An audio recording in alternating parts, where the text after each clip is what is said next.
Not sure which character is actually worth your pulls in version 4.2? With so many banners coming up, making the wrong choice could really set you back. So let's break it all down and figure out who you should go for. Hey everyone! Today we're going over which characters you should consider pulling in the upcoming version 4.2 banners. Before we dive in, let me know if you enjoy this kind of content.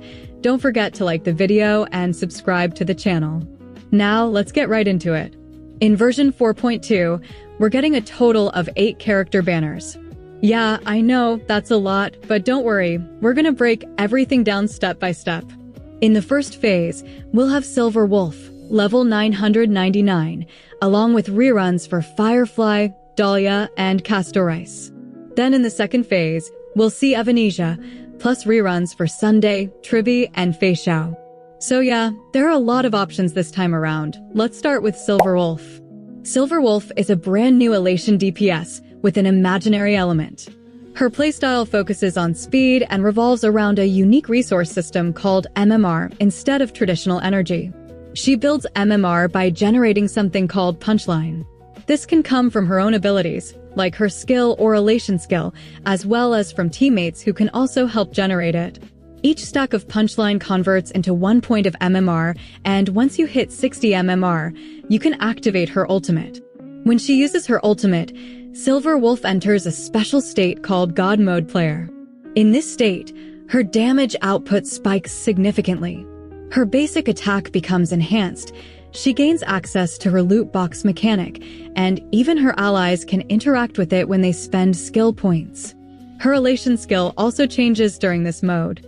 Before entering God Mode, it mainly helps her build MMR, but once she's in that state, it also starts dealing damage.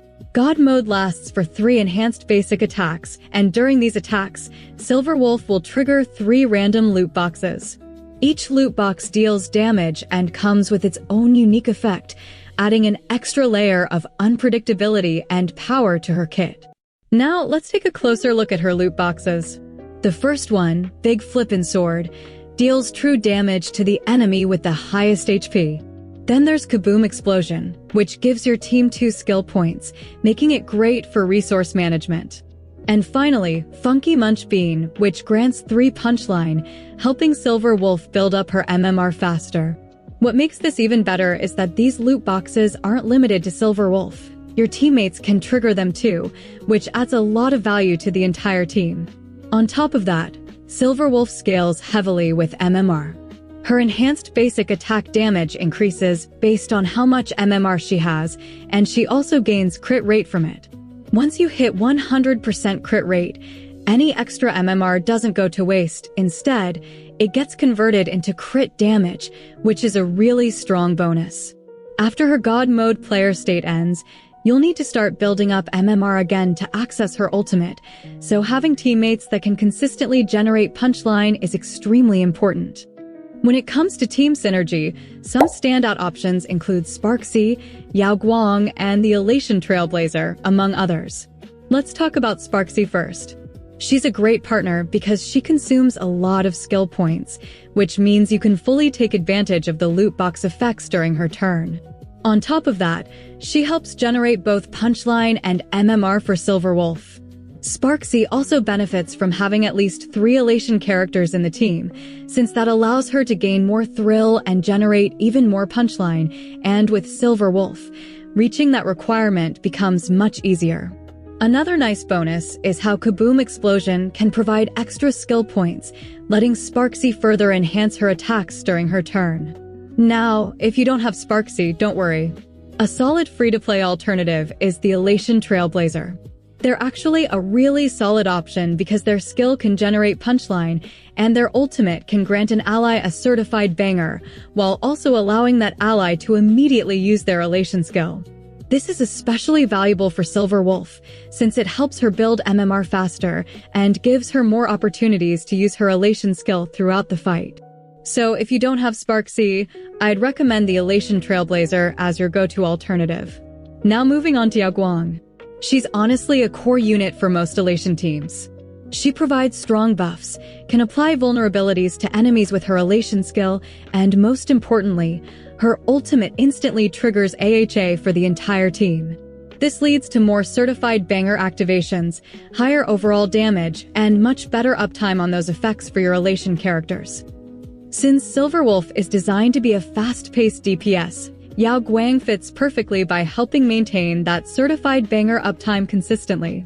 As for sustain options, Huahua is a great pick, and you can also run Dan Hung PT, among others. If you want to go more aggressive, you can even try a no-sustain setup with a full Elation team. For example, Silverwolf, Sparksy, Yao Guang, and Elation Trailblazer. Alternatively, you can flex in characters like Welt, Asta, or others depending on your needs. Another important thing to mention is Silverwolf's passive ability. Once you obtain her, or if she's in your current team, whenever an enemy applies a crowd control debuff to an ally, your entire team gains Firewall for 1 turn. While Firewall is active, all allies become immune to CC effects, and this can trigger once per wave, which is incredibly useful in tougher content. Now let's talk about the rerun character Dahlia, Firefly, and Castorice.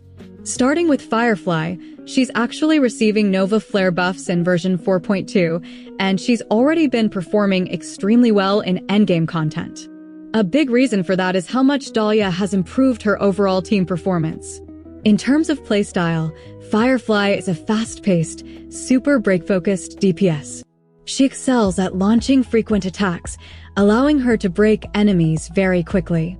Her ultimate further enhances her damage and overall playstyle, pushing her output even higher. One interesting thing about Firefly is that she can work well in no-sustain teams. She is self-healing, and since enemies are often weakness-broken and delayed, they don't get many chances to hit your team in the first place.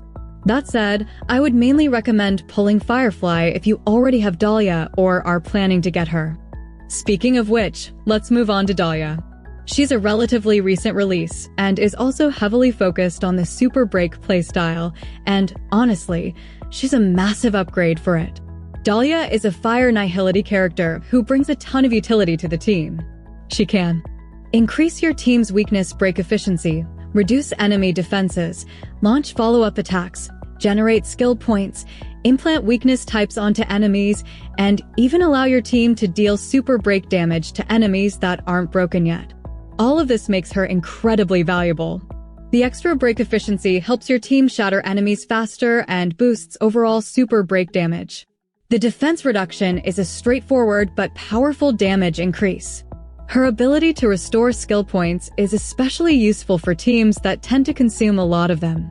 And weakness implanting ensures you can consistently chip away at enemy toughness bars. But one of her biggest strengths is definitely her ability to let your team deal super break damage even before enemies are fully broken, which is a huge boost to overall DPS. Before Dahlia was released, there was a big issue with the playstyle. If an enemy wasn't weakness broken, your damage would feel pretty underwhelming. But now, thanks to Dahlia's ability to let you deal super break damage even before enemies are fully broken, your damage output becomes much more consistent. You're no longer forced to wait for the break to actually start dealing meaningful damage. This is exactly why Dahlia is such a key unit for this playstyle. And again, if you're planning to pull Firefly, I strongly suggest considering Dahlia as well. They work extremely well together. Now let's move on to Castorice. She's a Quantum Remembrance character, and premium Remembrance teams have been among the strongest team comps in Honkai for several patches now. Castorice is capable of dealing huge amounts of damage, and she synergizes best with teammates that either heal frequently or lose HP often. Some of her top partners include Hyacinth, Evernight, and Cyrene. That said, I wouldn't really recommend building a Remembrance team completely from scratch just for her. However, if you're already investing in that team and you're missing Castorice, or you simply want to strengthen it further, then she's definitely a solid pickup. So, how valuable is Phase 1 overall? It really comes down to what your account needs and which teams you're focusing on. If you're building an Elation team, then Silverwolf, level 999, is easily one of your best choices. If you're focused on break teams or want to improve them, then Firefly and Dahlia are great options. And if you're working on a Remembrance team, then Castorice can help push it even further. So overall, your decision should depend on what teams you enjoy playing and what your account is currently lacking. Now moving on to Phase 2. We'll have Evanescia, along with reruns for Tribby, Sunday, and FeiXiao. Evanescia is one of the second anniversary characters, alongside Silverwolf, and she's a physical Elation unit. Starting with her kit, because she actually has a really interesting mechanic. One of the coolest things about her is the interaction between energy and certified banger. Basically, when her certified banger increases, her energy also goes up, and it works the other way around too. More energy means more certified banger.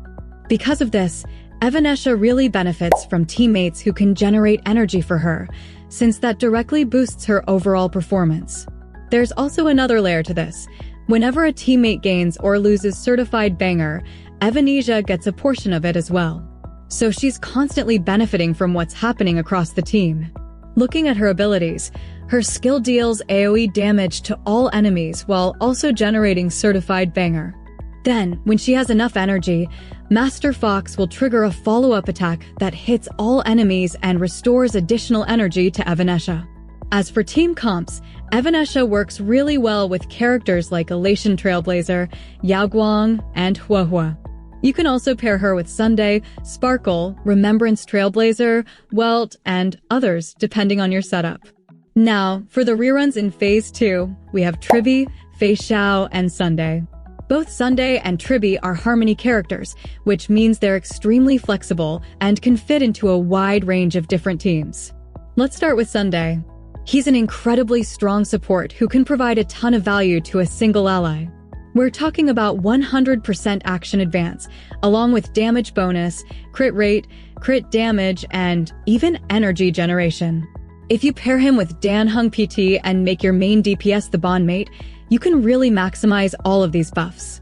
On top of that, Sunday gives extra benefits to characters with summons, making him even more valuable in those types of teams.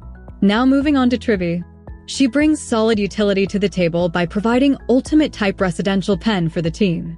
She can also apply a vulnerability debuff to 2 enemies through her zone, allowing your team to deal increased damage to multiple targets at once. On top of that, she can perform frequent follow-up attacks, which adds even more pressure during combat. She's also a great user of the Dance Dance Dance light cone, which lets her provide action advance for the entire team, further boosting overall tempo. Tribby works really well as a flex support slot, and if you invest into her E1, she even gains access to true damage, pushing your team's damage output even higher. As for FeiXiao, she's a follow-up attack-focused DPS with a really fun and fast-paced playstyle, thanks to how often she can attack. That said, considering the current meta, if you're looking to pick up a DPS, I generally recommend prioritizing the Phase 1 options or Evanescia instead. So, what should you actually pull? At the end of the day, it all comes down to what team you're building. If you're focusing on an Elation team, then your best options are Silverwolf or Evanescia. Elation as a playstyle is still new, and it's expected to get the most favorable matchups in upcoming patches, which makes these characters a strong investment. If you're unsure between Silverwolf and Evanescia, a smart move could be to wait until near the end of Silverwolf's banner. That way, you can check out gameplay from the Creator Experience server and get a better idea of how Evanescia performs before deciding. If you're working on a Remembrance team and missing Castorice, or if you're more interested in investing into Eidolons and not fully sold on Elation yet, then Castorice is still a solid option to consider. Now, going back to Firefly and Dahlia, together they make a really strong combo for break-focused teams. Firefly is already a solid DPS on her own, but when paired with Dahlia, her performance improves significantly. On top of that, both of them have very strong character, so if you're looking to invest more into your break team, this could be a really good direction to go. For the Phase 2 reruns, specifically Sunday and Tribby, these are great pickups for players who might be missing strong support units. If your account lacks flexibility or you don't have the best support options for the teams you're currently building, both of these characters can help fill that gap really well. Overall, there's a lot of value across these banners, and your decision should really come down to what teams you enjoy and want to focus on. If your account is still in progress and you don't have many established teams yet, let's say you already picked up Sparksy or Yao Guang, then I'd recommend leaning toward Elation characters. They're the newest DPS archetype and they're expected to be very strong moving forward. Characters like Sparksy and Yao Guang will eventually get reruns anyway, if I had to guess, probably in 2 or 3 patches. Plus, we already have the Elation Trailblazer as a free unit, and the team itself isn't even fully developed yet. That means there's a high chance the playstyle will continue to improve over time as more Elation characters are released. For example, we could easily see something like a dedicated Elation sustain unit in the future. I'd love to know, who are you planning to pull in version 4.2? Or are you thinking about skipping entirely? Personally, I'm most excited for Silverwolf and Evanescia. Actually, if I had to choose, I'd say I'm slightly more hyped for Evanescia. Her animations look amazing. That's it for today's video, hope you enjoyed it. If you did, don't forget to subscribe for more content and leave a like to support the channel. Take care everyone, and I'll see you in the next one.